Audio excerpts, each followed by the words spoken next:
expertise, people with genuine insight in a given domain will tend to find the guru spotlight an unwelcome distraction. Right? People on the spectrum of narcissism will find any attention, any regard highly satisfying.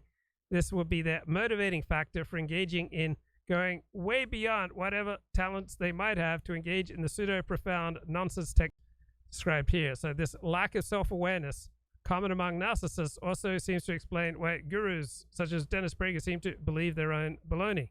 Just as narcissists love themselves, they're in love with their own ideas, they tend to be incapable of seeing the degree to which they are fraudulent. So I gave Prager a 3 out of 5.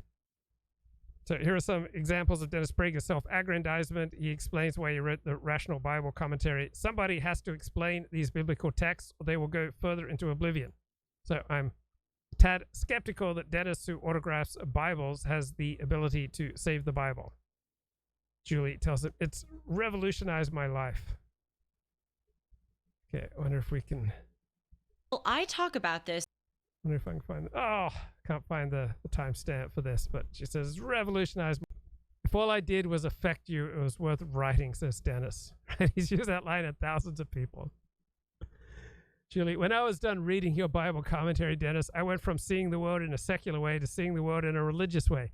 When I walk down the street and I look around me, I feel more connected to life. I mean, you probably have the same experience from viewing. You just appreciate every day, Dennis stated. I believe that I had brought more people to belief in God, to taking the Bible seriously, to Jews embracing Judaism, and to others embracing Christianity than any other living Jew or Christian. Well, here's my concern. Given the poor epistemic quality of Prager's reasoning, I wonder about the qualities of these religious conversions, right? Epistemic means how do we know what we know? So it kind of reminds me of all the Christian evangelists buzzing around my father. And when they all get together, they'd all boast about the hundreds of people they'd baptized. And this led these people to just see everybody as fodder for Christ. Dennis declared on his radio show, I've never been hurt by... I have a built-in antennae for who to trust. I have perfect pitch, right? Never been hurt by a friend, right? Anyone who says they've never been hurt by a friend is clearly wrong. So if Prager believes what he's saying, he is clearly... Dennis says, I have never had a female friend, right? Friendship with the opposite sex, guys, that's just for mere mortals. For a self-described highly sex man like Dennis Prager, it's just not on. Dennis says, I have never been envious of another human being in my life. So only mere mortals experience envy, not those who transcend time and space.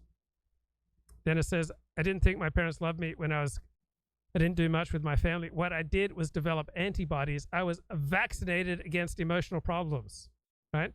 So unlike mere mortals, Dennis Prager has been vaccinated against emotional problems. So where do we go to get this vaccine against emotional problems? Like, does he really believe that he's been vaccinated against emotional problems? Now, 2012, Dennis says, that's the reason I became something, because my parents said at an early age, you're on your own, have a great life. And I've had a great life, and it wasn't easy. So that's the reason that Dennis Prager became something. Now, I would say it also helps that Dennis Prager cultivates cultishness, that he practices epistemic sabotage. He directs a river of pseudo-profound nonsense on the radio. I'd say that also helped him become something. And I also suspect he is wrong, if not lying, when he claims his parents said to him, either literally or figuratively, you're on your own, son, have a... I mean, can you imagine these parents saying that to a 5-year-old? And, Dennis is not happy with the Jews because their Jewish identity is overwhelmingly ethnic. Few have gone through the soul searching of asking, why am I a Jew? But Dennis went through this soul. If I am Jewish, I said, I want to be Jewish because I chose to, not because I was raised in it. That's why I studied all these other religions. I wanted to come to Judaism on my own. He was not like ordinary mortals. He was like Harry Potter. He was special. So since an early age, he's been obsessed with good and evil.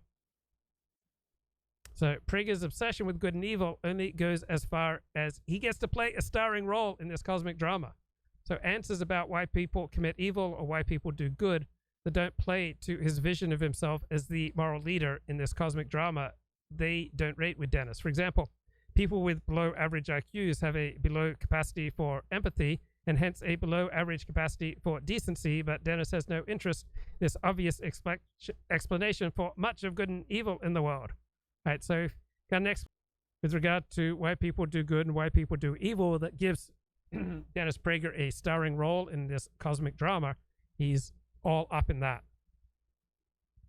You'll be glad to know that Dennis Prager is the last person in the world who walks around with a victim mentality, because only mere mortals feel like victims, right?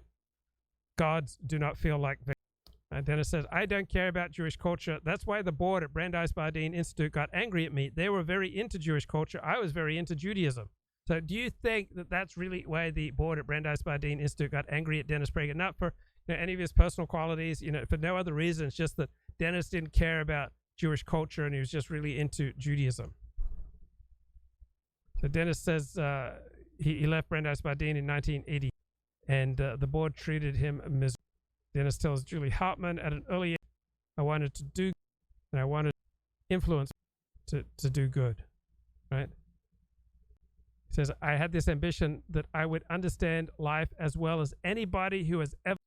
And one of the reasons I thought I had a chance, because I have no prejudices, right? Dennis Prager has no prejudices, right? Mere mortals have prejudices.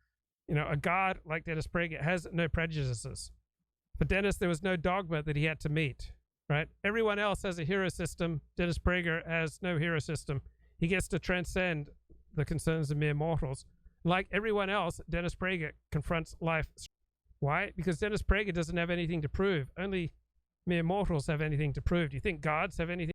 For Dennis, nothing matters except what is, right? He's got no personal prejudices. He's got no emotional problems. He's got no, I never read anything with an agenda other than, is it true and will it make a good world? That's it, all right?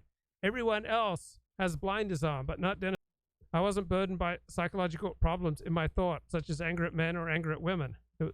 So everyone else has psychological problems, but Dennis Prager got the vaccine against psychological problems very early on in life. So Dennis has no psychological problems.